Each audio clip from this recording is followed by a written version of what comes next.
what do we need to do in order to create Industry 4.0? Because we have machines that do certain things, lines that do certain things, but now we need to run them for very short quantities of products. We need to be very flexible, agile.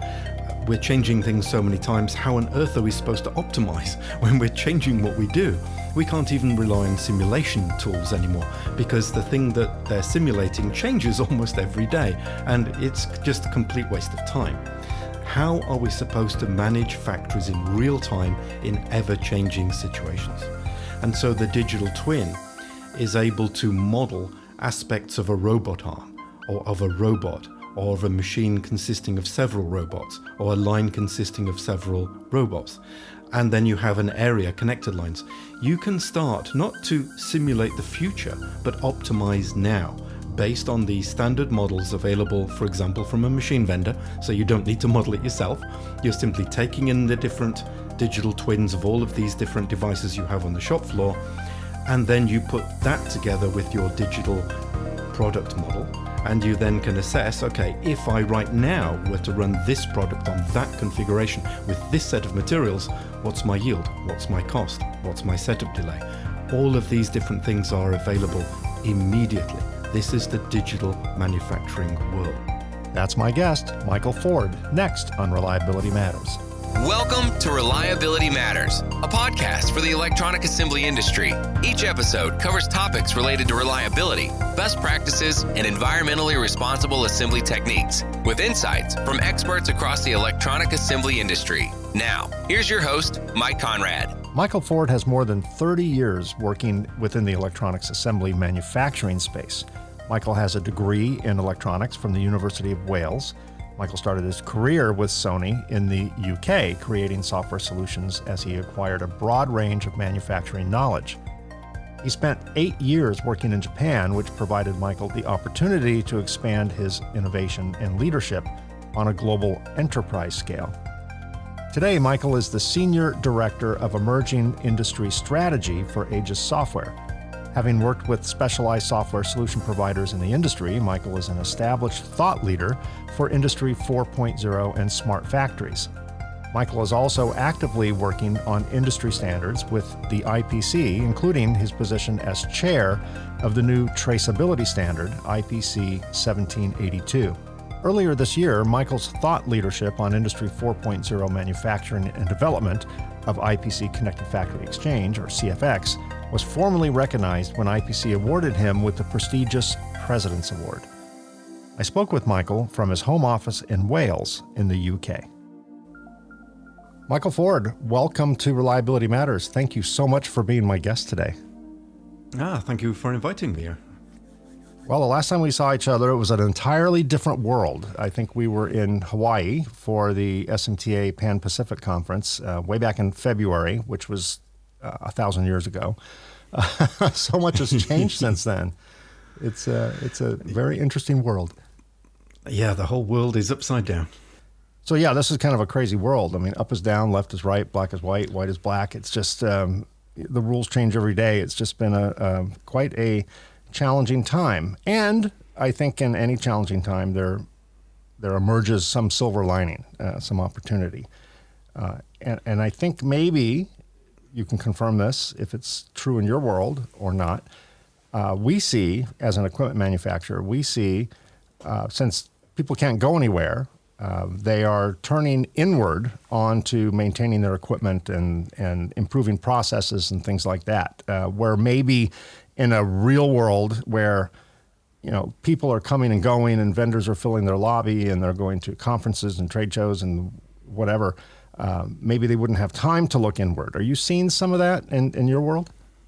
Yeah, we've seen exactly the same. In fact, it's kind of coming from two different directions because, first of all, obviously companies are seeing challenges for their supply chain, both upstream and downstream. So they're, having to become very agile, very flexible to be able to react to any opportunity that comes. But also, I think people are changing. As we've been in our houses a lot more, we've been kind of as a population of this planet, really considering our role.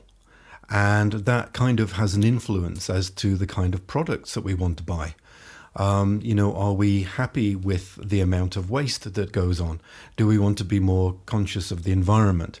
Do we want to, understand the kinds of energy and the resources that are taken up in the products that not only we use? I mean, we all have a right to use whatever we want, but it comes to the waste of it. And so I think people's buying choices, whether it's personal basis or on a company-to-company basis, are going to change a little bit. And I think people are trying to understand how that is going to affect the global economy, where products should be made, what kind of products, how personalized those products should be. Mm-hmm. Yeah, no, I totally agree. In fact, we're going to get into this a little bit later. That was a great segue for kind of one of my last questions, which was, which is how digital twin not only covers design, it covers the entire life and end of life of a product, or at least it could in the best practice way. Let me throw a couple of quotes at you about data. Right. So William Edwards Deming said, "In God we trust, all others must bring data." So this is, we're going to start talking about data for a little bit. And Carly Fioroni, the former CEO of Hewlett Packard, said, the goal is to turn data into information and information into insight. So we live in a world of big data. It's become, with modern technology, it's become very easy to collect data. And, it's safe to say that everything in our world now is about collecting data. Facebook, all the social media platforms, they're really, their business model is really not to connect pictures of grandkids and people's vacations and, trips to the pool. It really is to collect data and sell and control that data. So I think that it's an understatement that when I say that with modern technology, including connected factory like CFX and other platforms, collecting data is relatively the easy part. What we do with the data is where folks like yourself earn your money. That's at least from my perspective. So, what's your thought about that? What's your thought about the act of collecting data versus the act of interpreting that data? In a sense, collecting data is too easy because, if you look at your favorite online shopping site, they come up with recommendations based on your past history, on what they think they know about you. But actually, if you buy something, what are the adverts that you get immediately afterwards? To buy that thing that you've just bought. So they clearly didn't know you even bought it. And sometimes you can buy things that aren't even for yourself. They're gifts for other people. So they think that belongs in your profile, but it actually isn't your profile. It doesn't represent you at all. It's about your family and friends who you buy gifts for. So it's very, very easy to see how data is collected and you make some assumptions about what the content means. And so this is where we really need to start to focus now on the manufacturing side, because initiatives like the IPC Connected Factory Exchange, where IIoT data in one simple defined language format can come out from every different machine now. And everybody thinks, wow, we've got it all. We understand everything that's going on in manufacturing. Well, sadly, that's not true, because individual machines only understand what happens inside the machines. It doesn't understand any external factors that may have caused something to happen. So it's the process of putting together data and building the context around the events that created that data to be able to then work out what value can be associated with it. Interesting. I've been in this industry since 1985. I think, probably human nature, one assumes they know everything because there's nothing that they don't know that they're aware of, right? So I think I've been around the block a few times, but this whole concept of digital twin just showed up one day, not that long ago, in my world. I'm sure it's been around a long time. In fact, I have a feeling that digital twin is maybe kind of a rebranded hipster name for something that we've been doing for a long time, just under, maybe less of a defined term.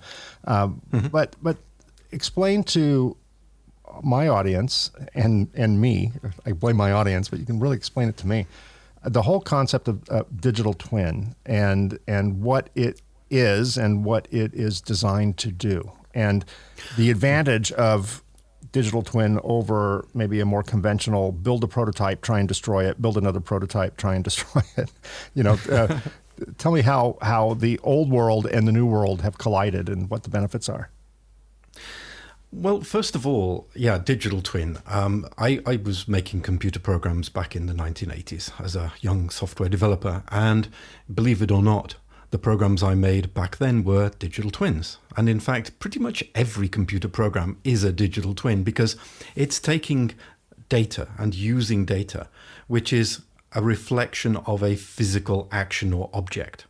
And so this whole concept of digital twin isn't new. And so you can kind of forgive the people out there on the internet who are trying to entice us to their particular solutions that, these are digital twins and, somehow they are new. In actual fact, it's a computer system.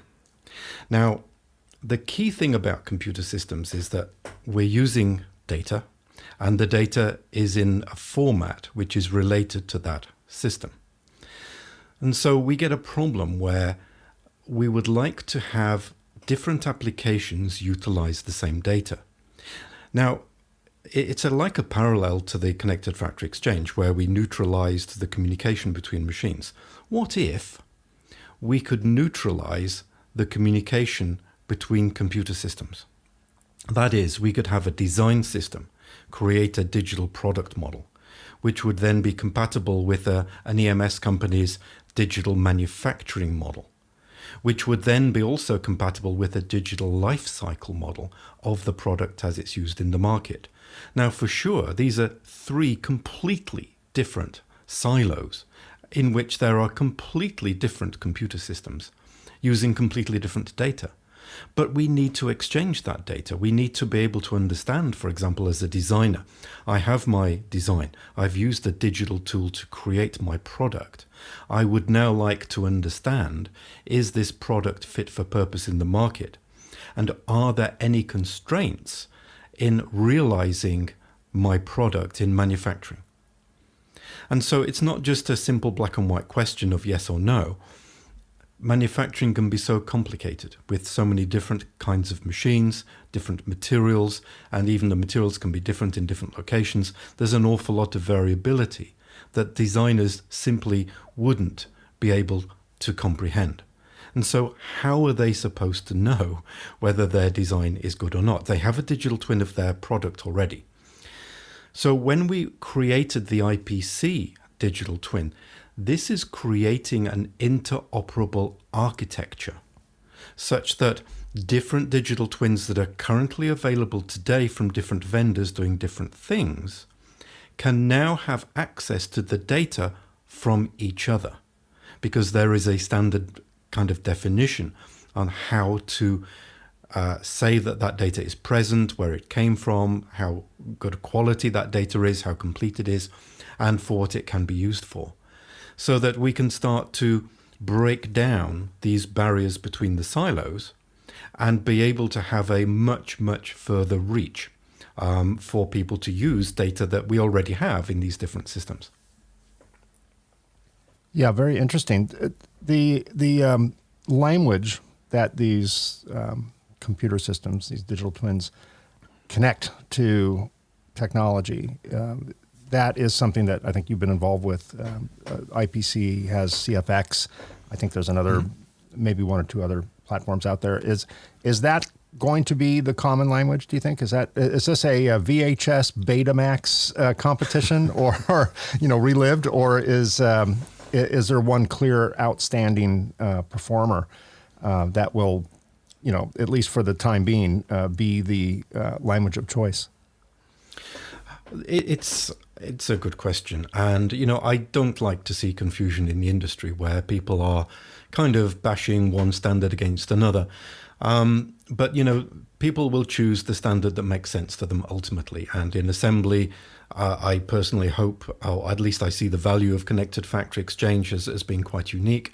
In semiconductor, for example, they use the old GEMSEX tools and they are extremely successful with them.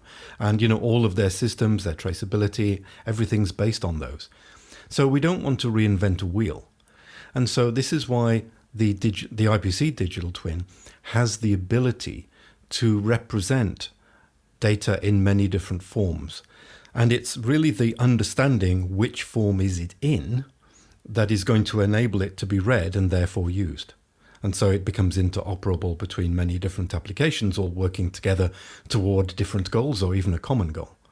So I believe that these standards and these ways of transferring data, they have their place. And it's up to people to really understand what the key differentiating value is and make the decision on what to use. Interesting. So we talked about silos. So the ability for a common language system to connect to these individual silos and extract data and stream that data to a collection site.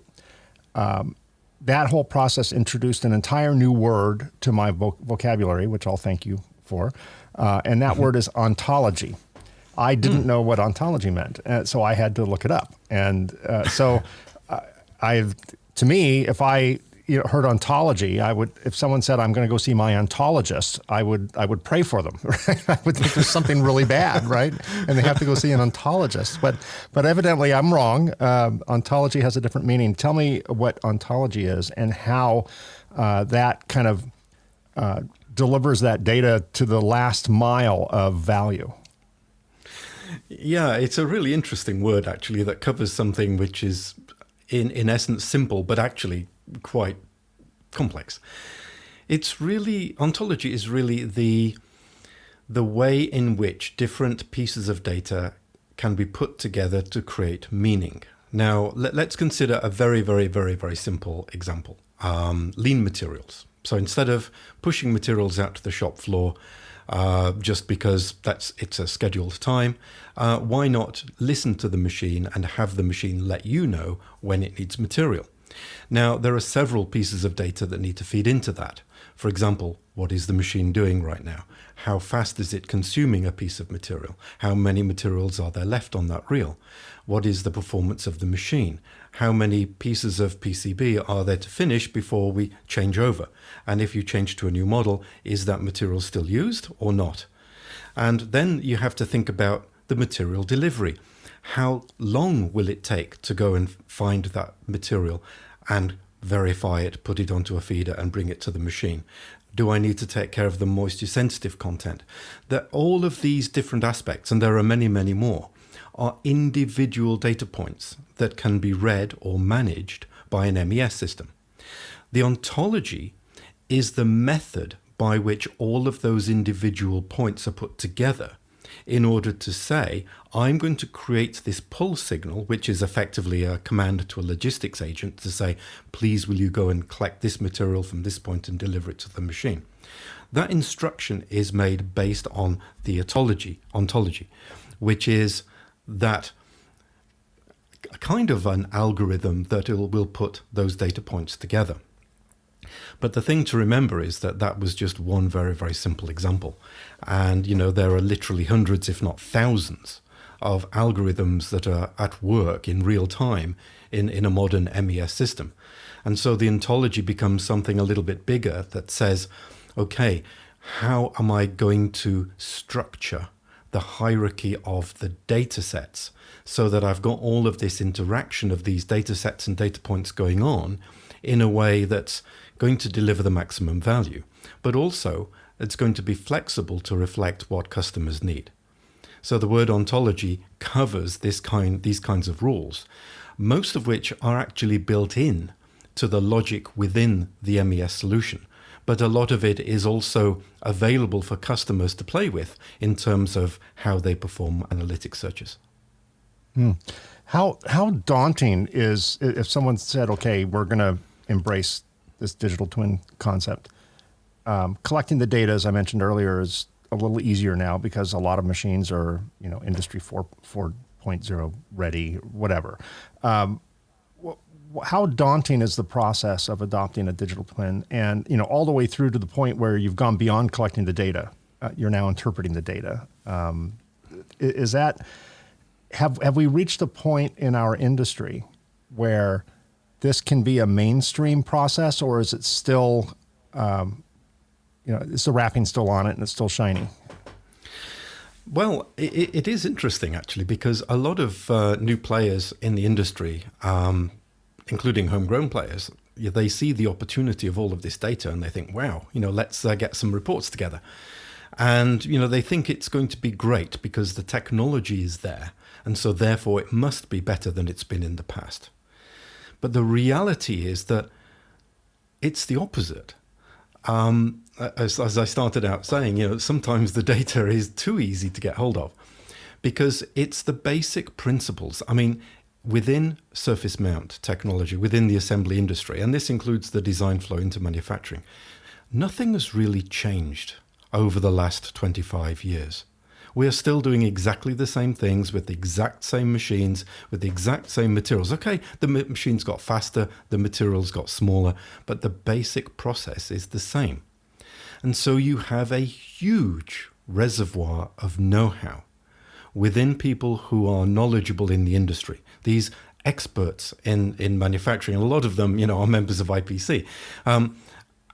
And we really see the best use of data being applied to mature ontologies. That is, practices that have been around since the start of manufacturing, where people know, they can spot signs of when things go wrong. They are very attuned to what looks right, what looks wrong, what test results mean this, and what kind of problems mean that. We simply need to apply the new way of getting data to these very mature ways of understanding how data should be used. But in doing that, of course, we have to digitalize it. So on the one hand, we see a lot of frustration where people are saying, okay, I've got loads of data, what do I do with it? And they're the people who are really looking at this from a purely technology perspective and not really understanding what they need to do. But if you look at it from a core industrial engineering, manufacturing background perspective, you know exactly what to do with the data.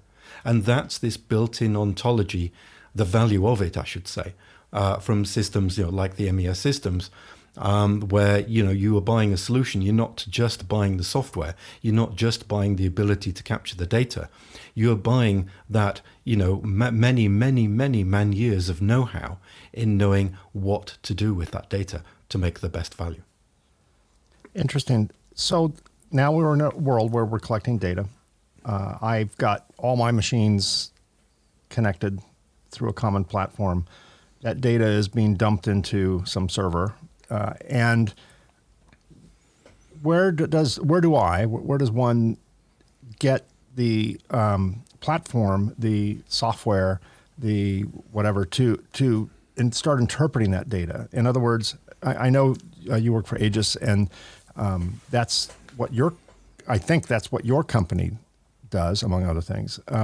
Is there a off-the-shelf box of software or hardware that is designed to take inputs like MTBFs on various components and crunch the numbers, receive the data, interpret the data, and spit out some kind of prediction? Is it that easy? Is it an out-of-the-box solution, or does every company that collects data have to write code and interpret that data uniquely for their product?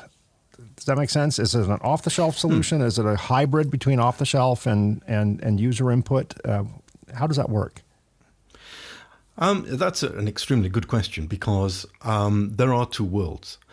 In the Aegis world, we take the data, we don't immediately stuff it into a database because we like to do the contextualization, create actionable things with that data, and then we will store the results of that data in terms of events into a data warehouse for people to use later. So it's kind of like there is this these algorithms working the ontology, working on the data as in real time as things happen. And so this is the one approach. And, Aegis have been quite a progressive company in recognizing that IoT technology is coming. And a few years ago, we've architected our MES platform quite uniquely, such that we are ready to do exactly that and bring that unique value. But the same is not true everywhere. And a lot of cases that we see, people are taking data from machines and, for example, putting it into a cloud database, thinking that, the more data you collect, the better it's going to be, right? And then we see so many stories where people come along and say, well, I'm spending thousands and thousands of dollars maintaining this data in the cloud. And whenever I try and do a report, I'm getting value from about 20% of it at best. And that's with a lot of effort. So that's not out of the box. And so you end up having to invest in very specialized middleware or analytic solutions that will try and go back and reverse engineer the data that's coming in, try and convert it now into something that can be usable, but it's all after the fact. And so actually there was a study that showed that the cost of data collection is in the tens of billions if you look at it across the planet, if we did not have standards. But then the understanding of that data after it had been collected and stored in a database was then another tens of billions of dollars. And this is not dollars spent creating value. This is simply dollars spent trying to make sense of what you already have. So if we do it in the first world, I was talking about the Aegis world and others as well, but in the world where we are processing data in real time, creating the ontology, the contextualization, you avoid any need for investment in gathering data because IPC CFX is data for free. And then you are able to have that contextualization and 100% of the value whenever you need it. That again is built in out of the box with our software.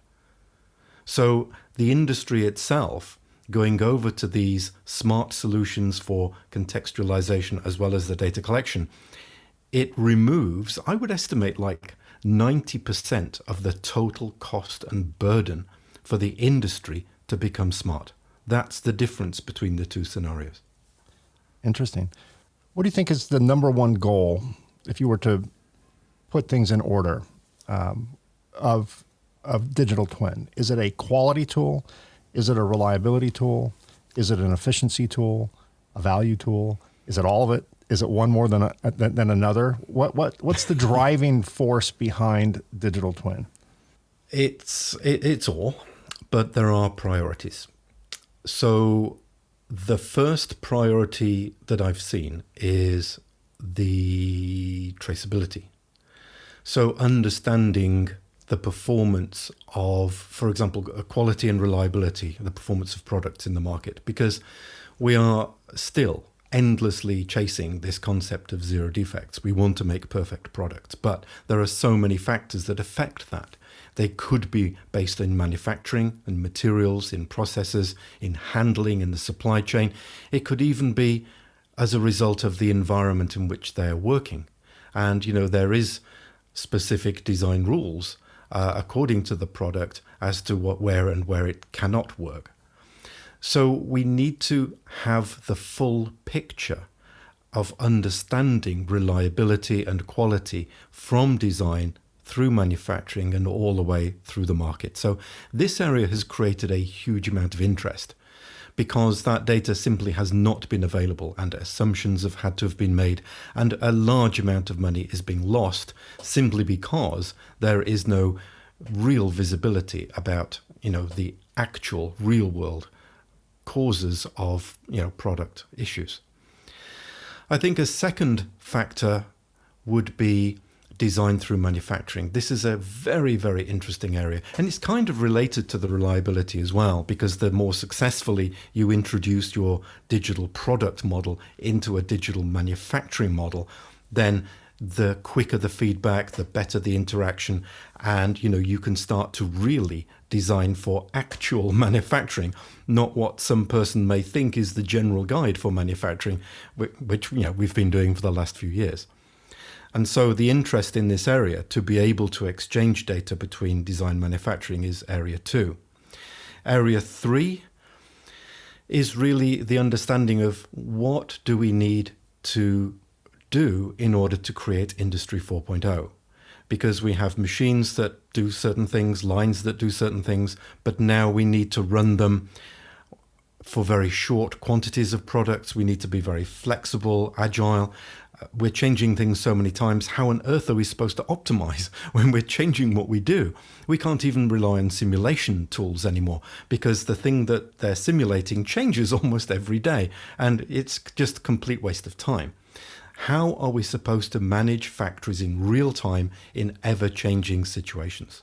And so the digital twin is able to model aspects of a robot arm, or of a robot, or of a machine consisting of several robots, or a line consisting of several robots. And then you have an area, connected lines. You can start not to simulate the future, but optimize now, based on the standard models available, for example, from a machine vendor. So you don't need to model it yourself. You're simply taking in the different digital twins of all of these different devices you have on the shop floor, and then you put that together with your digital product model, and you then can assess, okay, if I right now were to run this product on that configuration with this set of materials, what's my yield? What's my cost? What's my setup delay? All of these different things are available immediately. This is the digital manufacturing world. And so to a factory manager, number 3 is the highest priority. To a design guy, number 2 is the highest priority. To a business person who's looking at the management of a product in the market, then number 1, the first one with this quality management, that is his first priority. So you could expand that list to 100 or more, and there are so many different people who will be able to have access to different pieces of information now with their own systems, their own digital twin-based systems, putting together the data to create value for them. And so these are the top 3. We talk about the quality manager from that person's standpoint. This is a quality tool, from a BOM efficiency standpoint, it's maybe a supply chain tool. Let's talk about the reliability manager. Obviously, I think our entire audience knows the difference between quality and reliability, and you did a good job recently on an IPC webinar where you explained the difference in a real life form. You were talking about a set-top box. Remember that? How it was, it was built to quality standards. Everything in it was working properly, and everything passed quality tests. But in a different scenario, in an unexpected scenario, if that set-top box, instead of being put on top of a television set in the family room of a home with heating and air conditioning, this one is put on the back of an off-road truck. I'm making that part up, but and it's subjected to vibration, or it's put on an oil platform, probably even better, and it's subjected to vibration and salty air and humid, lots of moisture conditions, an unexpected use. So it fails, even though from a quality perspective, it was 100% perfect. So how, from a reliability perspective, how can these data points be put into a digital twin environment where someone can simulate unexpected applications or unexpected environments and get that data back? Is that based on plugging in failure data that's already been experienced, or is some of that predicted? How will a reliability manager benefit from the concept of a digital twin? There are examples now where it's already done. If you consider the engine on an aircraft, for example, it sends real-time telemetry information, giving a continuous reading of, all matters relating to that engine performance, so that, you can start to see the patterns in the data that would reflect trends that would point toward wear and tear, and therefore would drive predictive maintenance. And also would reveal any potential weakness within that engine, and in a time based such that you could take action. That could be applied to cars, for example, where you're able to exchange data between cars and between the host, so that you can monitor what's going on and understand the environment. The particular example that I used in that webinar was a real example, and it was a maker of a set-top box who put in memory within the set-top box and sensors that would sense the orientation, the temperature, the voltage fluctuations, and even would detect whether or not the DVD player in it was playing a movie or whether it was being used as a video game box. So it was really an exercise to see, does the user use our product in the way in which we designed it? And the answer came back as being absolutely not. So they had thought that people would use this horizontally, but the vast majority of it used it vertically. So from the point of view of it not falling over, which was causing a lot of damage, they could make it a little bit steadier and make it look a bit nicer when it was, upon its end. And then, of course, storing it in the back of the TV cabinet where, TVs used to get very, very hot. Right. And, they would go beyond the tolerance limits for the components that they used. So instead of, one tolerance, they would have to substitute a better tolerance component. And so they learned an awful lot about how to make that product better. And so, when an unhappy customer comes in to say, look, my product failed, and, in the old days, you'd just get a look and they'd say, oh, sorry, here's a refund or here's a replacement, but nothing would be learned. Now, we can understand exactly what went on and caused that defect to happen. Now, obviously, not every product is suitable for this kind of treatment because obviously there are privacy issues involved. But as technology gets cleverer, especially as a lot of the technology we are using today is now internet enabled, such information is freely available, subject to, of course, privacy concerns. So even some of the more, let's say, domestic products are actually connected and able to provide this kind of feedback. So it's an essential source of information. But, where these devices are not connected, there is such thing as service and repair, such that, data can be collected at that point, of course, not quite as reliably. Right. It can be collected and then dumped when it gets back to the repair center. IBM is really pushing the concept of digital twin, which is really interesting because IBM is running ads right now that mention the word digital twin, and I'm not sure those ads are designed for engineers. They're part of their regular PR department, which is interesting because not too much of our industry terms make it out into the general public. But one of the things they're talking about right now is cognitive digital twin. Is that just a fancier bow on the same product, or is that a different level of digital twin? Are you aware of that term? Yeah, it's very interesting what they're doing. And actually, I've had a few conversations around the industry about this because we are getting to the stage now where computer algorithms, maybe based on quantum computing, and IBM have their Watson platform as well. These are very, very interesting tools that can be put towards being able to automatically find value in data. Because right now, for example, you have a factory manager who's got 10, 20 years experience. And so he knows how to manage a factory. He knows when he gets a rush order in from a VIP customer, he knows exactly what to do.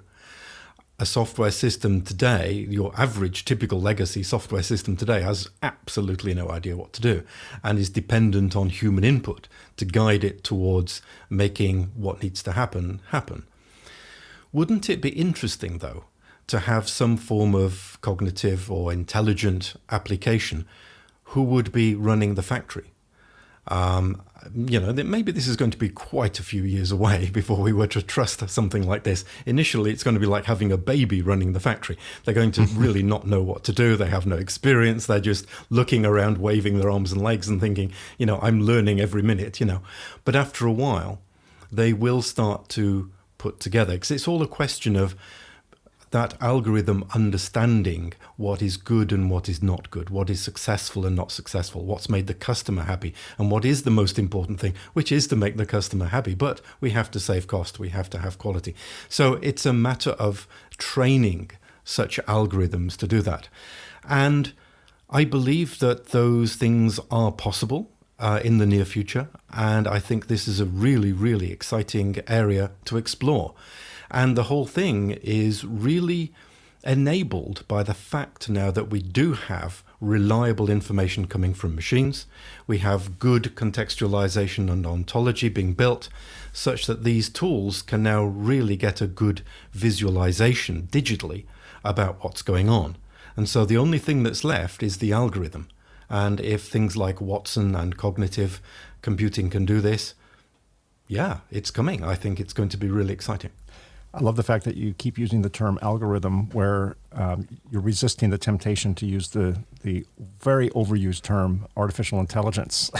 I hear all this stuff with AI. It's like, there's a toothbrush with AI in it. I'm like, no, it's not. This is not artificial. This is man-made. This is put in. If it comes down to, you're an old coder, right? It comes down to if then, right? If this happens, then do this. This is the intelligence we're giving it. It's not artificial. It's a series of very smart algorithms, and maybe it has the ability to choose which algorithm best fits the scenario, but it's nothing artificial about it. It's not HAL taking over the world, But it is a double-edged sword because, these terms, as you said, digital twin going out into the mainstream advertising and AI as well. Some people will respond to that thinking, AI, that's really cool. I'd love to have some of that. I'd love to have some decisions made for me or things to be done for me. That's absolutely fantastic. This is what automation's all about. But there are other people who think, Terminator. Right, exactly. I'll be back. And so, you kind of, you're edging toward an area where people feel uncomfortable. And for a marketing person, you've got to be really careful about that. So, I believe it's always good to tell things as they are, in a way that people are going to be excited by and attracted to, but really keep it real, so that people don't have that problem of depending on what movie they last saw. Right. It's not Rise of the Machines, but basically the greater collection of data, which CFX and other platforms allow us to do, and the fact that every machine is now collecting data and now it has a place to send it, all that data ends up building smarter algorithms at the end of the day. And I think that's the takeaway from it. So before we finish up, Michael, I'd like you to get out your crystal ball and put on your psychic hat there. And when, in your opinion, will digital twin be adopted by the majority of manufacturers? Right now, it's way beyond a talking point. Clearly, the technology is refined and is becoming more refined. It is a standard, and it's made its way through IPC as a standard. What's the next step? When will this be used by the majority of manufacturers, not just rocket scientists and things like that? The digital twin as a concept is already out there. Everybody has it in all of their computers. So the concept itself is not a barrier. People are quite happy on having computers work with data and create some form of result. The adoption of the digital twin standard is more interesting in that it is providing the architecture and management for the interoperability of data between these solutions, these digital twin solutions, which are mainly proprietary, but they're already well established in many places. So it really comes down to, are people going to react well to the fact that data can be exchanged? So on the downside, you may think, well, there's going to be more competition because, this data is no longer just mine. Anybody can see it, and somebody could come along and do the same thing with it that I'm doing. And so they're now my competitor. But on the flip side, you could say, well, until now, I've had visibility of this cupboard because that's the scope to which my solution works. Now I can open the door and I can start to see things in the real world. An interesting case of this is machine learning, because machine learning closed loops on SMT lines, they're looking for trends within the data, and they're becoming more and more sophisticated on using that data and being able to change parameters in machines in order to compensate for certain things happening. This is quite an established thing now, but they are in the cupboard because their algorithms are great as long as nothing changes. What if a pack of PCBs comes along from a different batch, which has different characteristics, or materials are changed that have different characteristics? All of the assumptions and measurements and algorithmic results that they've got are out the window at that point, because you are now in a new world with a new situation. So opening the door and allowing those machine learning algorithms to understand when things change, what things changed, how have they changed, and to build those into their algorithms, that puts them on another level above where they are ever to be right now as they are stuck in the cupboard. So really the people who are creating digital twin solutions, they understand this. At least I hope they do. If not, it's a big wake-up call for everybody. But they need to access this data from outside of their current scope, and it could improve the efficiency and performance of what they're trying to do by an order of magnitude. So which of those two arguments is going to win? Are they going to block out the competitors as much as possible and keep the cupboard doors closed? Or are they going to open the doors and embrace the added opportunity that brings? And I would go back to look at Connected Factory Exchange, the CFX, because this was exactly the same condition. Machine vendors were holding onto their data, their own proprietary formats, even in some cases selling it to the customers, whereas they now have the opportunity to provide it as part of a collective operation in one single standard format.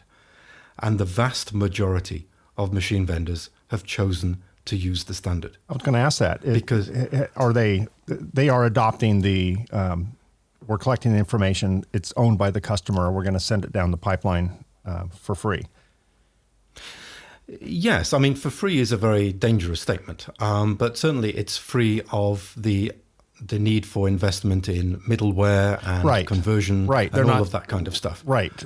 They're not, obviously, it's in there. The price is always in there somewhere, but they're not restricting the data flow to a proprietary pipeline. They're allowing that data to go down a public motorway, in other words. Exactly. It's an off-the-shelf line item. It's very reasonable cost in almost every case that I've ever seen. And then everybody has access to data that's in one format.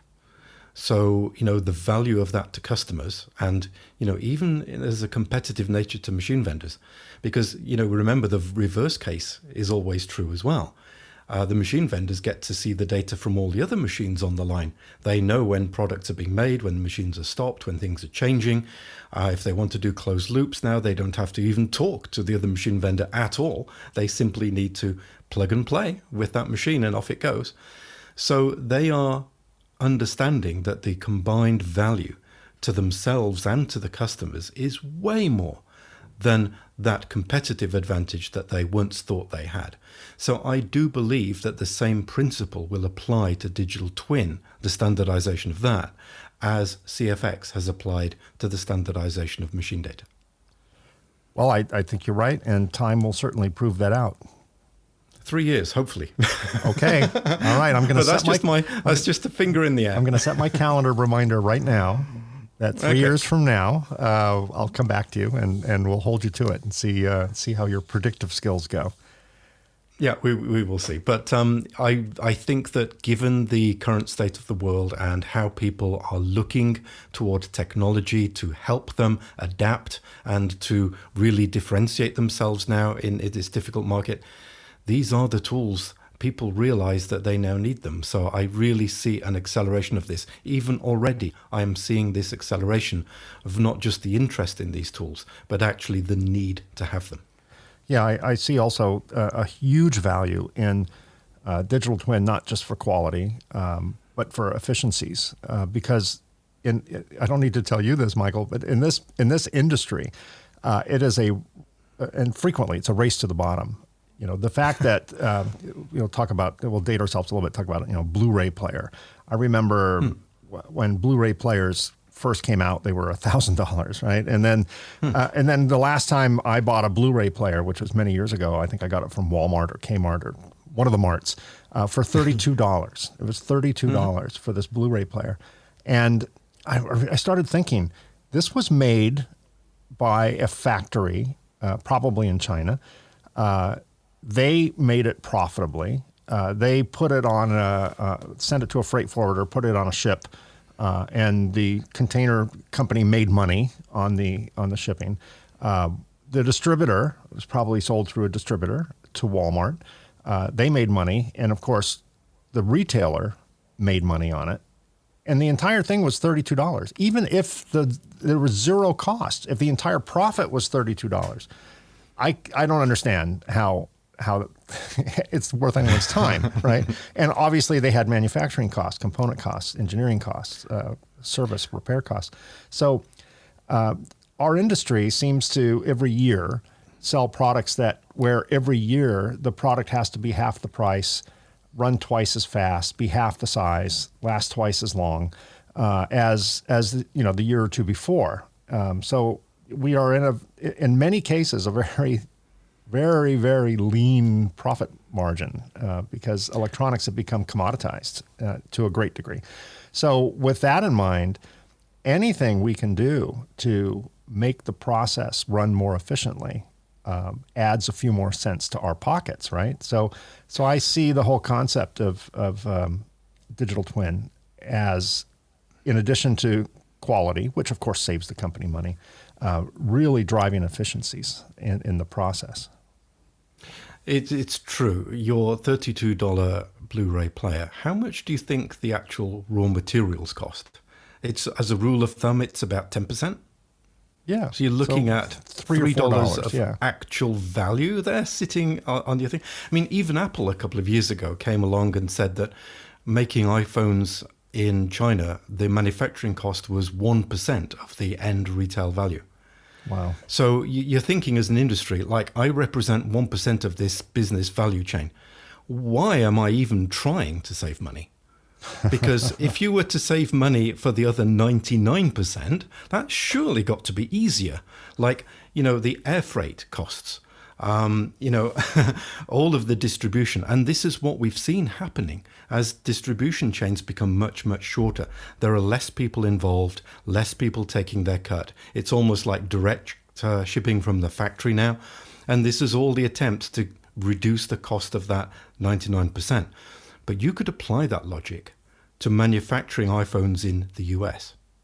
Because if the manufacturing cost is only 1%, you could triple that cost and buy lots of automation, factory 4.0, Sure. anything that you wanted to do.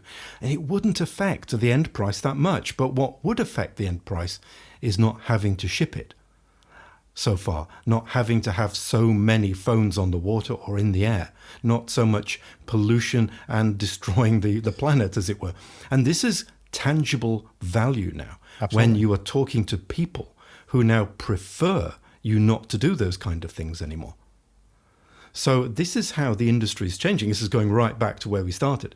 This is how the industry is really changing in terms of what the customer really wants and what they're willing to pay for, and achieving these values of scale as well as maturity of technology, but using that opportunity to build locally. If digital twin, if the technology behind digital twin and the value of digital twin leads to more reshoring, I'm a believer. I will write a check and send in some money. Yeah, that would be amazing. We don't have time to get deep into this at all, but obviously I'm an optimist by birth. I always look at the bright side of things, and almost a denier for bad things, right? So I do see this pandemic, which is clearly an awful, tragic event. There are some silver linings in this pandemic, however, and one of them is people rethinking the supply chain. And every time we have a shakeup regionally when there was an earthquake and tsunami in Japan. People talked about supply chain changes and things like that. Of course, as soon as things got rebuilt, no one remembered that conversation. So I do think that this one will be remembered. We are now, like our grandparents were children of the Depression, right? It affected them the rest of their life. My dad walked around with a coin purse. If something was $8.88, he would dole out the 88 cents. Nothing was wasted. And I think maybe our society will be permanently affected by this pandemic. And maybe one of the long-lasting effects is the desire to at least start at home and factor that in, because I think we've just gotten so programmed into thinking if we're going to build something, we go over there, wherever over there is, and we don't even consider here. And I own a factory. We build equipment, and I'm in Southern California. In California, all my friends out of California go, why do you build in California? It's so expensive to build in California. Blah blah blah. You should move to go to China or come to Iowa or someplace that's not California. And I look at all our labor costs and all that, and I'm thinking it's a relatively small percentage of the overall cost to build a machine.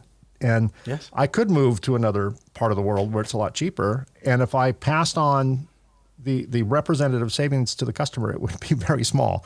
I think a lot of it is it's in people's heads. It's they're programmed to think a certain way, and they don't really consider the alternative. And maybe this pandemic is allowing people to consider the alternative and actually do the math. And this technology that we've just spent the last hour talking about, digital twin, can drive people to really knowing what the costs are and what the cost could be, and then they can make those value-added decisions about where they build. So that's a silver lining in this whole thing.